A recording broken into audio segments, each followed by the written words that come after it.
الكريم وعظيم سؤالك سبحانك لا نحصي ثناء عليك أنت كما أثنيت على نفسك فلك الحمد حتى ترضى ولك الحمد إذا رضيت ولك الحمد بعد رضا اللهم صل وسلم على سيدنا محمد في الأولين وصل وسلم على سيدنا محمد في الآخرين وصل وسلم على سيدنا محمد في كل وقت وحين وصل وسلم على سيدنا محمد في الملأ الأعلى إلى يوم الدين وصل وسلم على سيدنا محمد حتى ترث الأرض ومن عليها وأنت خير الوارثين اللهم إنا نستغفرك ونستودعك أدياننا وأبداننا وأنفسنا وأموالنا وأهلنا وكل شيء أعطيتنا اللهم فنا وإياهم في كنافك وأمانك وإياك وجوارك من كل شيطان قريب وجبار عنيد وذي عين وذي بغير من شر كل ذي شر إنك على كل شيء قدير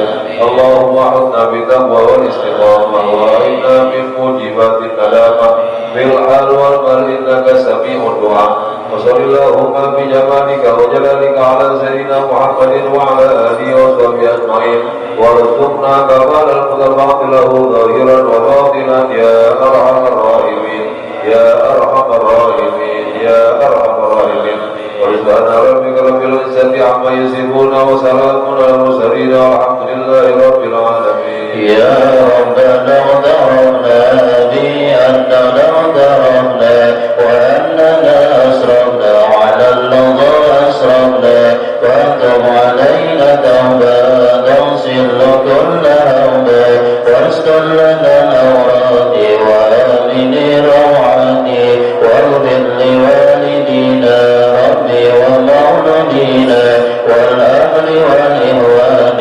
وسائر البلدان وكل ذي محبة أو جيرة أو صحبة والمسلمين أجمعين ربي أسمع فضلا وجود من نال باعتساب منا في المصطفى رسول الأعظم بكل صلي صلى وسلم ربي عليه أنت هبي وآله وصحبه عداد داس صبي والحمد لله في البدر والتناهي.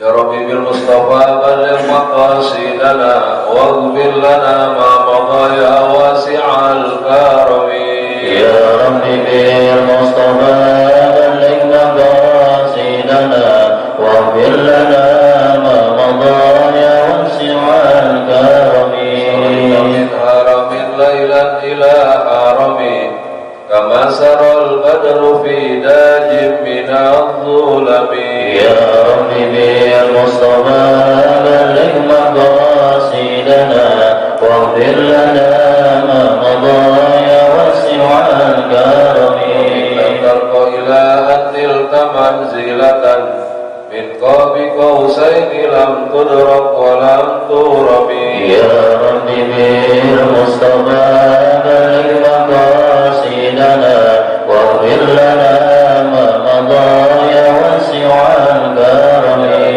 بيته في طيبة هرم واسمه قسم في أعظم القسم يا ربي بالمصطفى بلغ مقاصدنا واغفر لنا ما مضى يا واسع الكرم قد أتت 60 مع 100 فرج بها كربنا يا واسع الكرم يا ربي بالمصطفى بلغ مقاصدنا واغفر لنا ما مضى يا واسع الكرم اللهم صل وسلم وبارك عليه وعلى آله.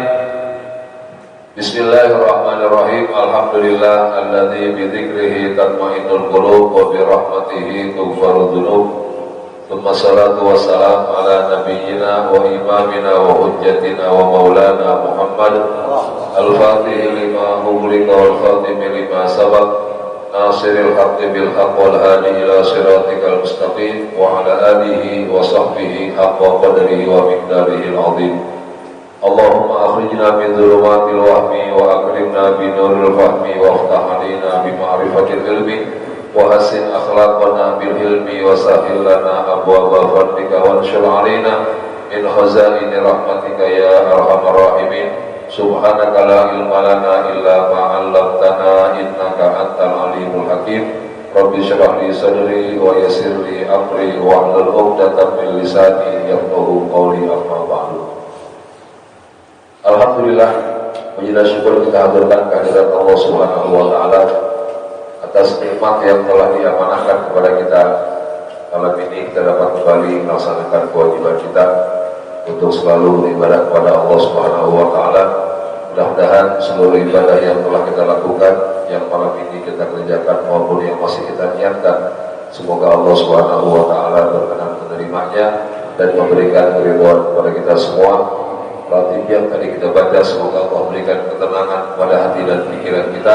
Allah ampuni dosa-dosa kita, Allah kabulkan doa dan hajat kita, serta Allah bukakan kepada kita ilmu yang bermanfaat. Amin ya rabbal alamin. Kita lanjutkan pembahasan kita malam ini, babnya tentang sholat-sholat sunnah. Babu sholatin nawafili, bab tentang sholat sunnah. Sholat sunnah itu penting dilakukan. Kalau dianggap penting, maka akan kita upayakan. Semua perkara yang kita anggap tidak penting, kita tidak akan ada ikhtiar buat melakukan. Dan begitu kita anggap penting, kita akan berusaha, karena dia anggap penting. Sholat tahajud itu tergantung cara kita menyikapinya, penting apa kan? Kalau kita anggap penting, alarm bunyi, bangun. Kalau nggak penting, nggak penting, ya udah tidur. Jadi semua aspek kehidupan yang kita anggap penting, itu yang bakal kita kerjain. Maka dari itu, jadikan sujud sebagai sesuatu yang penting. Kalau kita jadikan yang penting, ya semuanya kalah. TV kalah sama sujud sama sembahyang, tidur kalah sama sembahyang, apalagi. Pokoknya semua yang kita anggap tidak penting bakal kalah dengan yang lebih penting. Apalagi kewajiban.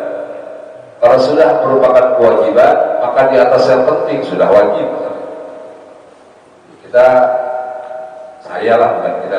Saya kadang-kadang suka dihadapkan dengan pilihan ngaji apa ceramah maulid. Itu pentingan mana kira-kira? Ngaji apa ceramah maulid? Ngaji itu wajib. Ceramah maulid sunnah. Maka mestinya jangan sampai pengajian libur gara-gara ustaznya ceramah. Kalau ceramah habis ngaji. Kalau enggak gitu putus pada temennya. Kita tolong isi dulu 5. Artinya jamaah yang sudah siap buat ngaji, gara-gara dulunya enggak datang, jadi akhirnya enggak. Jadi banyak orang-orang yang belum paham ya. Ngaji bakal kalah dengan yang lebih wajib lagi. Ini ngaji wajib, dipakai orang tua, di rokok ke depan sana, depan jahit, di rokoknya. Akhirnya kita nggak sempat ngaji. Dosa nggak kita nggak ngaji karena disuruh orang tua? Nggak dosa sebab disuruh orang tua. Jadi perkara yang wajib akan kalah dengan yang lebih wajib lagi. Nggak boleh kita bilang, saya mau ngaji, kalah. Ngaji wajib, orang tua udah sama. Beli dulu, pulang ngaji udah doa. Mau lanjut, ada yang lebih wajib lagi. Nyuruh orang, nurutin perintah orang tua.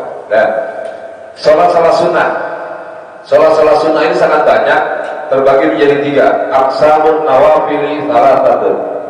Bagian sholat sunnah ada 3. Pertama, nafilatun muaqqatatun, sholat sunnah yang ada waktunya.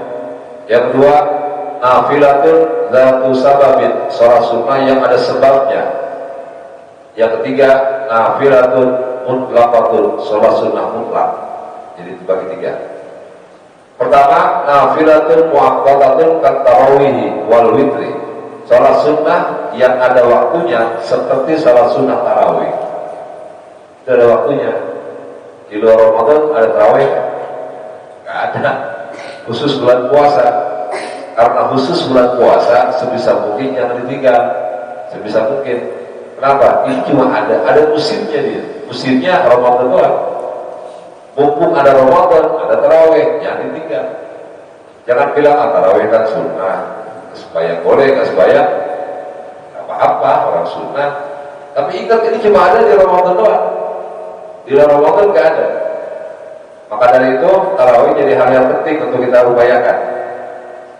Waktunya dari habis Isya sampai Imsak. Kapan aja sempatnya deh.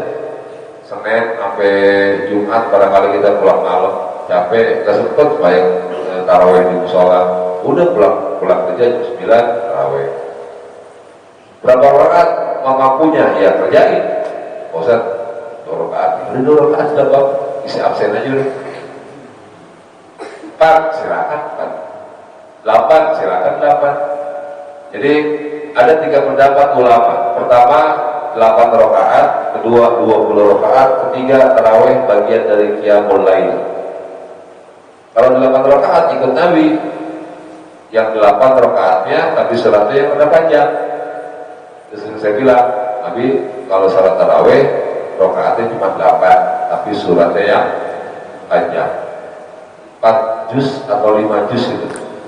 Dari mulai Al-Baqarah, Ali Imran, An-Nisa, Al-Maidah. 8 rakaat. Kalau 6 juz, 1 juznya 30 menit.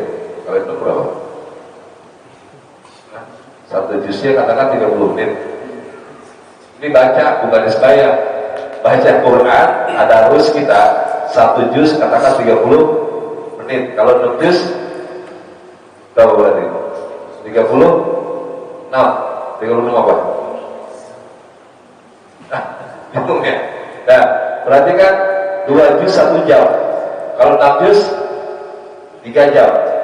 3 jam. Itu orang tadarus yang nggak pakai ruku, nggak pakai sujud, nggak pakai tahiyat. Berarti rata-rata orang yang sholat tarawih dia mengatakan 1 juz, rata-rata yang pakai sujud, pakai ruku, pakai tahiyat, rata-rata 1 jam. 1 juz 1 jam. Kalau 6 juz 6 jam. Rakaatnya 8, nggak apa-apa.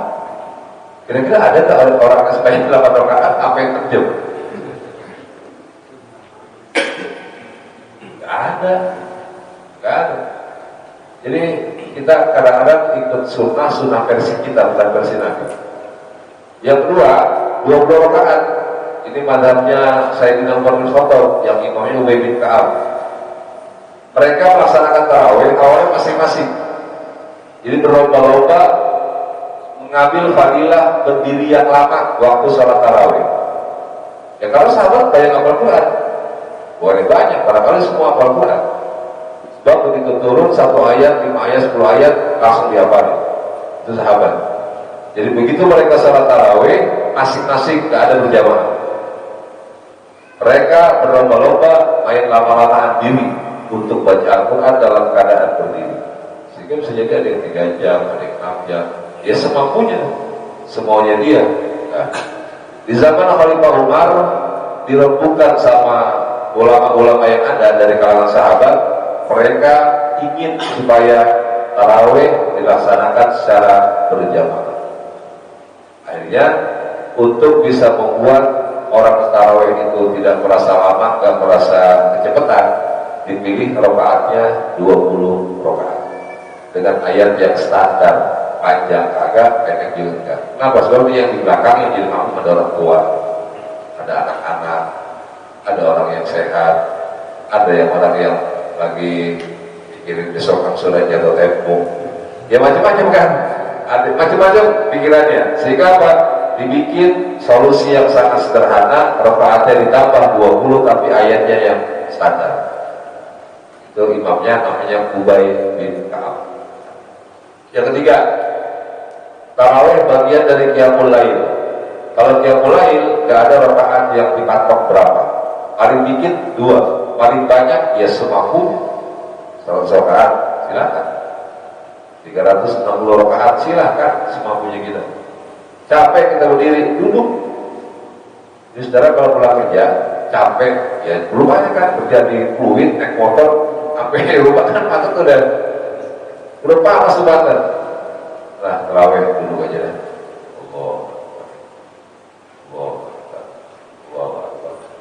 Tadinya Bapak seteru kali ya terawihnya dia duduk. Artinya apa?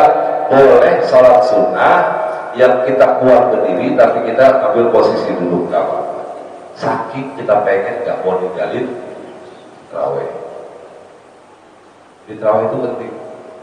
Ini cuma ada di bulan Ramadan. Nah, Pak Ustadz, saya nggak seperti musola, di rumah aja boleh? Boleh, nggak apa-apa. Silakan aja di rumah.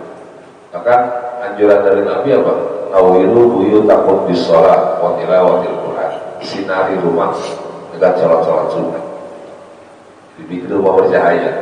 Penghuninya akan sakinah kalau rumahnya ada ketenangan. Fondasi awal ketenangan itu kalau bikin rumah nih, bukan beli rumah, bikin rumah, cari tukang yang sebaya. Yang sampai tukangnya enggak sebaya. Kenapa? Itu rumah bakal dibangun yang diharapkan penghuninya sakinah, tenang. Maka cari tukang yang sebaya, panggil, Pak, sehari berapa duit? 200.000. Kenainya berapa? 100 berapa? 150. Saya tambahin, abang sebagai tukangnya saya tambahin 210.000. Tadi bilang 200, saya nggak tahu, saya tambahin 210.000.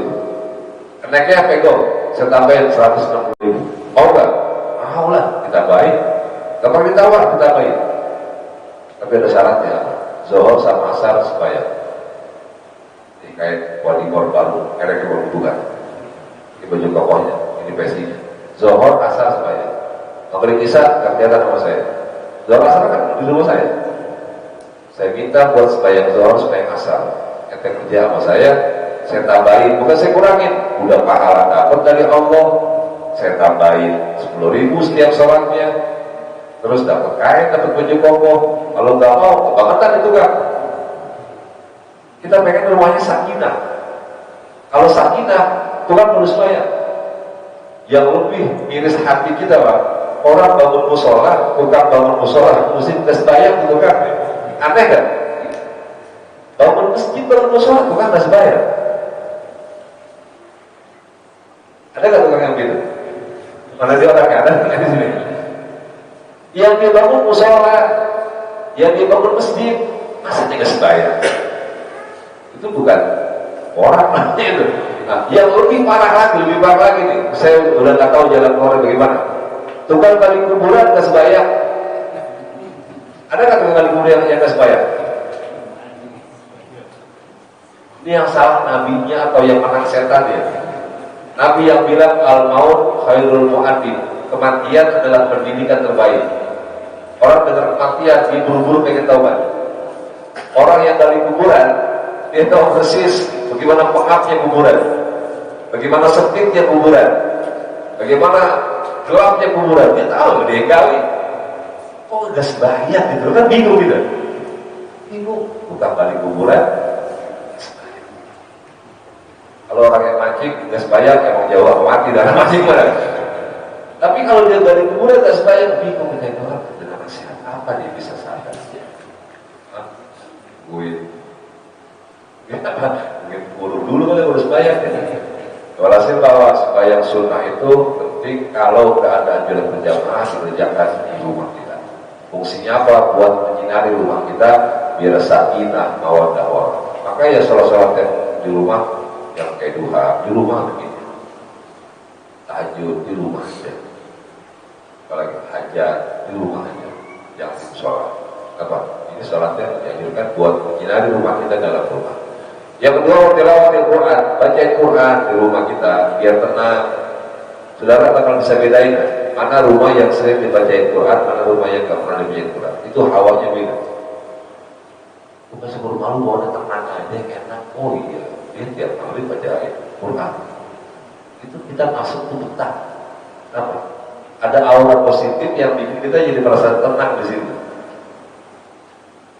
Kata orang-orang ya, bukan kata saya, kata orang-orang, orang masuk ke rumah saya itu tenang. Tenang. Apa? Jadi ngasih kopi. Ngasih kopi. Jadi ngobrol bercanda-bercanda. Ustaz, saya kalau masuk rumah saya kayak tenang aja. Emang gitu saya lihat, ya Allah di rumah yang masuk sini tenang. Tadi yang pulang itu yang lagi biarnya nggak usah tenang. Silakan saudara bedain lah di rumah saudara. Kita kadang-kadang nggak betah. Karena itu rumahnya nggak ada ketenangan. Satu di antara untuk mengundang ketenangan, bacain Quran di rumah. Ustaz, saya nggak baca Quran, baca Yasin doang. Yasin Quran namanya. Bacain zikir, bacain rapi, bacain apalah pokoknya. Biar ada ketenangan di rumah kita. Nah, sholat sunnah pertama yang ada waktunya, sholat sunnah tarawih. Yang kedua, witir, ini pun ada waktunya. Mulai dari isya sampai imsak, itu waktunya witir. Di Ramadan dia bisa digabung dengan tarawih, witirnya berjamaah dilakukan. Tapi di luar Ramadan kita kadang-kadang masing-masing tidak berjamaah. Kalau dilakukan berjamaah sholat witirnya di luar Ramadan, maka kata ulama tidak dapat pahala berjamaah, sebab anjurannya sendiri-sendiri di luar Ramadan. Ada sebagian guru kita yang bikin tarawih, bikin witirnya habis isya berjamaah di luar Ramadan, silakan nggak apa-apa. Kenapa? Kita kalau sendiri nggak males, dan biar semangat jamaah. 3 rakaat, 2 rakaat salam, tambah 1 rakaat. Yang kedua, nafilatun dzatu sababin, sholat sunnah yang ada sebabnya. Dia nggak ada waktunya, tapi ada penyebabnya. Gara-gara ketemu penyebab, maka kita sholat sunnah. Kalau nggak ada penyebabnya, nggak boleh sholat ini. Jadi kudu ada penyebabnya. Wahia ala salatati anwa'in, penyebabnya ada 3 macam. Jadi penyebabnya ada 3 macam. Pertama, sababun mutaqaddimun, penyebabnya ada di depan. Penyebab dulu baru sholat. Kasunnatit tawaf wa tahiyyatil masjidi wa sunnatil wudu, seperti sholat sunnah tawaf. Kelar tawaf, jadi tawafnya udah rapi. Selesai tawaf, ada sholat sunnah tawaf. Penyebabnya apa? Tawaf. Kalau belum tawaf, ada nggak sholat sunnah tawaf? Nggak ada, kudu tawaf dulu. Habis tawaf, baru sholat sunnah tawaf. Tahiyatul masjid, masuk masjid. Jadi kudu masuk dulu. Sehingga kalau di luar masjid, boleh nggak tahiyat masjid? Nggak boleh. Di halaman tuh, tahiyat masjid nggak boleh. Masuk dulu. Itu masuk, Allahu Akbar, 2 rakaat. Jadi penyebabnya di awal, kudu masuk dulu. Musola tidak boleh sholat sunnah tahiyatul musola, nggak ada. Maka musola itu tidak boleh dijadikan tempat iktikaf. Jadi yang tempat iktikaf harus masjid. Tahiyat masjid perlu di masjid. Musola tidak boleh tahiyatul musola. Di musola nggak boleh iktikaf. Artinya nggak ada pahalanya iktikaf di musola. Tapi di musola, maka di musola jangan niat iktikaf. Kalau mau rebahan jangan niat tidur aja lah. Bismillahirrahmanirrahim. Awalnya doa tidur apa? Bismillahirrahmanirrahim. Ya usia kan bulan puasa hari Minggu pengen ada pak. Kata bininya, mana pak? Itikaf di musola. Wih, mana ada itikaf di musola? Itikaf di masjid. Udah niat ngadem aja dah. Niat ngadem katanya. Niat ngadem sampai akhirnya dia kepulusan di musola karena musola ada AC-nya. Maka niat ngadem dia ada pahalanya nggak? Hah? Nggak ada pahala ngadem. Nah, tidur ngadem biar dapat pahala. Ntar bulan puasa nih di musola niat buat tinggalin maksiat. Mak, ntar saya nggak pulang lagi, ntar pulang senandung. Emang ngapain? Saya mau ke sholat aja, main Jawa sama asal. Sholat ngapain? Tinggalin maksiat. Luar biasa. Katanya, pulas di musola. Bener nggak orang pulas tinggalin maksiat? Bener. Jadi bulan puasa jangan pernah kita keluyuran yang membuka peluang dosa. Tidur aja yang banyak. Tujuannya apa? Hindarin maksiat. Cuma perlu diniatin. Kalau tidurnya nggak diniatin tinggalin maksiat, maka tidurnya nggak ada pahala. Jadi, tidur niat buat tinggalin maksiat. Nah, jadi salat sunnah penyebabnya di awal seperti tahiyatul masjid. Di musola nggak ada tahiyat masjid, maka ibu-ibu yang sedang berhalangan dia boleh masuk musola. Larangannya masuk masjid nggak boleh perempuan haid masuk ke dalam masjid. Tapi musola boleh, majelis boleh masuknya. Baca Qurannya, kalau dia pegang Quran, apalagi dia guru ngaji, lagi halangan, maka niatnya buat zikir, bukan niat tadarus. Makan pengajiannya kan banyak tuh, yang awal-awalnya baca Yasin, Tabarok, Waqiah, Ar-Rahman, apa aja dibaca sama dia. Kakek laki mah paling banter yang baca ratib doang. Ada nggak pengajian laki yang baca Yasin dulu, Waqiah, Tabarok, Ar-Rahman? Ada nggak? Nggak ada. Maka bapak-bapak mah jarang yang hafal Yasin, jarang. Tapi nenek-nenek banyak hafal Yasin. Padahal dia nggak bisa baca Quran, melupakan Yasin apa? Ribetnya kalau dia mentok di tengah. Apa? Kudu dari awal lagi tuh. Nenek-nenek yang hafal Yasin dia buta huruf, hafal, karena sering denger. Setiap kajian seminggu full dia, Senin sampai Minggu, yang pagi, yang zuhur, mulai pengajian Yasin, besok Selasa Yasin lagi. Tiap hari itu buang Yasin ya. Sampai apa? Kita bapak-bapak jarang ya baca-baca Quran di pengajian, sebab kita paling waktunya sejauh. Karena dari berapa? Sampai Johor, sampai cucian dia tinggal. Lakinya dari rumah sakit gara-gara pengajian. Walhasil bahwa kalau ada orang yang baca Quran dalam keadaan haid, perempuan niatnya niat zikir, jangan niat baca Al-Quran.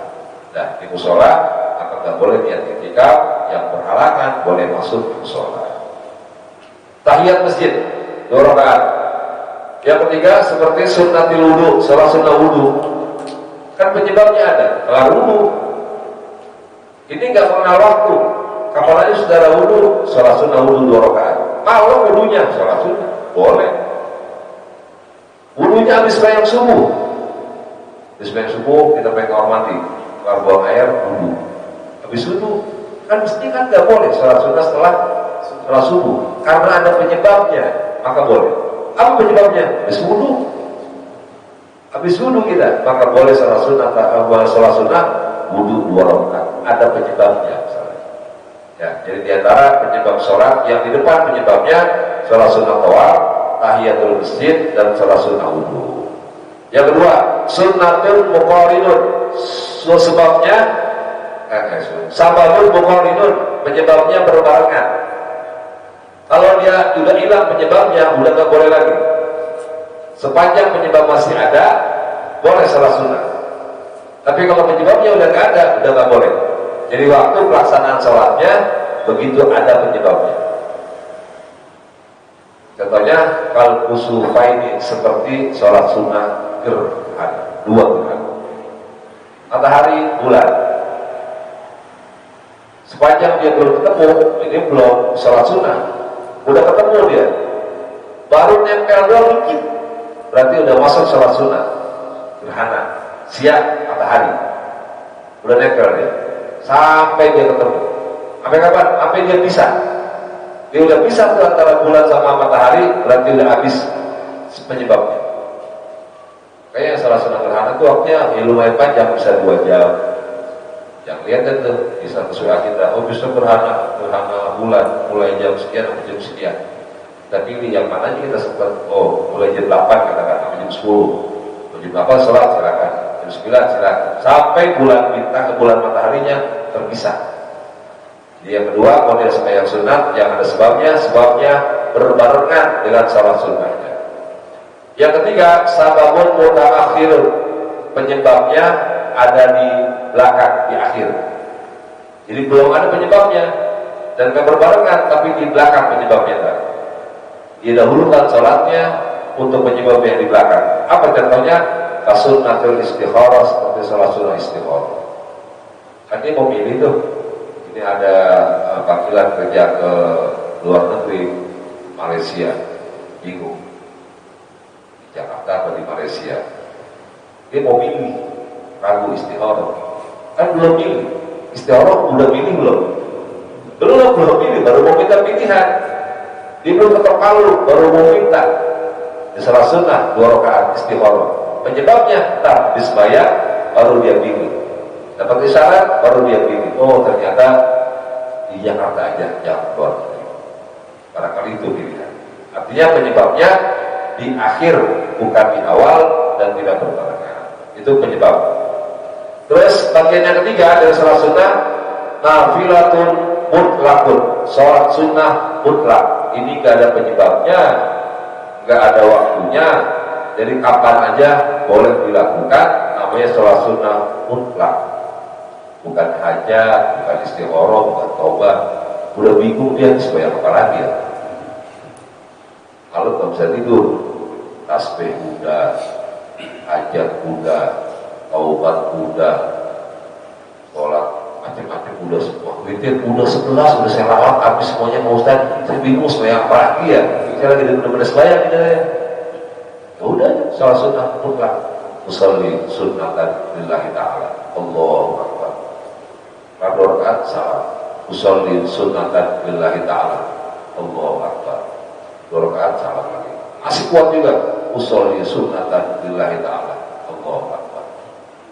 Sampai kapan? Sampai ngepor apa sekalian. Kenapa? Kita lagi dekat sembahyang, isi sembahyang. Khususnya lagi haji, lagi umroh, Tanah Haram, Masjidil Haram, Masjid Nabawi, yang nilai rakaatnya kan beda. Maka upayakan mumpung lagi di Tanah Haram, yang dikejar sembahyangnya. Bingung sembahyang apa aja, udah sembahyang sunnah mutlak. Nah, jamaah ibu-ibu itu banyak yang sholat sunnah mutlak tanpa dia sadari. Tapi kadang-kadang dikasih nama, dikasih merek, dikasih judul sama dia. Apa diantaranya? Sholat sunnah Rebo Kasan.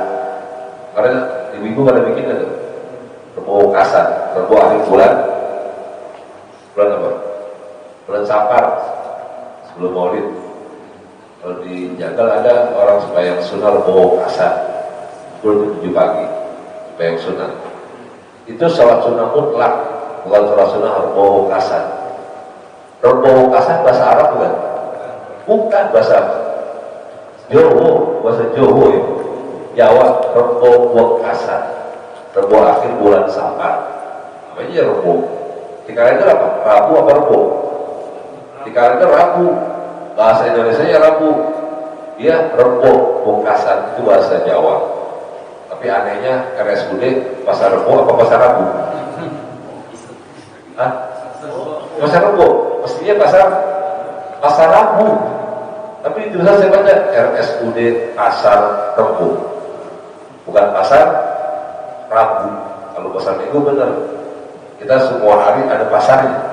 Ada pasar Minggu, ada pasar Jumat, bukan ada pasar Kamis, pasar Senin ada, stasiun dong, pasar Rebo, Selasa ada. Bikin dari sini pasar Selasa. Yang apa kita ganti pasar Selasa namanya. Artinya apa? Bahwa sholat sunnah Rebo Kasan itu sholat sunnah mutlak. Usolli sunnatan lillahi ta'ala. Ada lagi nisfu Sya'ban. Sebagian orang ada sholat sunnahnya, bukan sholat sunnah nisfu Sya'ban, sholat sunnah mutlak. Usolli sunnatan lillahi ta'ala. Dia sholat sebelum dibaca Yasin 3 kali di malam nisfu Sya'ban, 15 Sya'ban. Maka sholatnya bukan sholat sunnah nisfu Sya'ban, tapi sholat sunnah mutlak. Jadi niatnya usolli sunnatan lillahi ta'ala. Dan itulah bagian-bagian sholat sunnah yang ada penyebabnya, yang ada waktunya, dan sholat sunnah mutlak yang kapan aja boleh kita sembahyang. Udah itu dulu. Insyaallah di depan kita sambung lagi.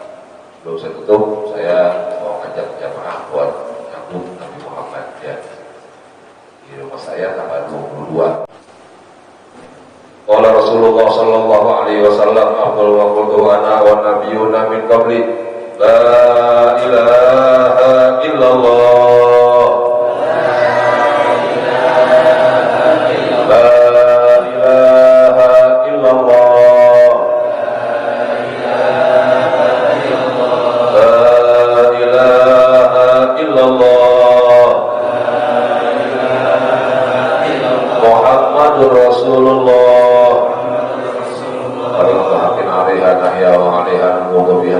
insyaallah taala birahmatika ya arhamar rahimin. Nahmaduka ya Rabbul ya syukur Allahumma shalli ala sayyidina Muhammad wa ala ali sayyidina Muhammad. Allahumma ja'alna mutahafina fika mutajalisina fika mutazawirina fika متبذلين فيك وارض عنا يا الله لا نحصي ثناء عليك أنت كما أثنيت على نفسك ولك الحمد حتى ترضى ولك الحمد إذا رضيت ولك الحمد بعد رضا اللهم بجاه البشير النذير محمد صلواتك عليه وسلامك عليه اجعلنا من خيار أمته واشرنا غدا في زمرته واستعمل ألسنتنا في مدحه ونصرته وأحينا متمسكين بسنته وطاعته وآمنا على حبه وجماعته اللهم اجعلنا ممن يقيم هذا الدين وممن يخدمه وينصر واجعل همتنا يا الله لإله كلمتك العليا مع السلامة والعافية برحمتك يا أرحم الراحمين ربنا تقبل منا إنك أنت السميع العليم وتب علينا إنك أنت التواب الرحيم دعواهم فيها سبحانك اللهم وتحية فيها سلام وآخر دعواهم الحمد لله رب العالمين. اللهم صل على سيدنا محمد وأشهد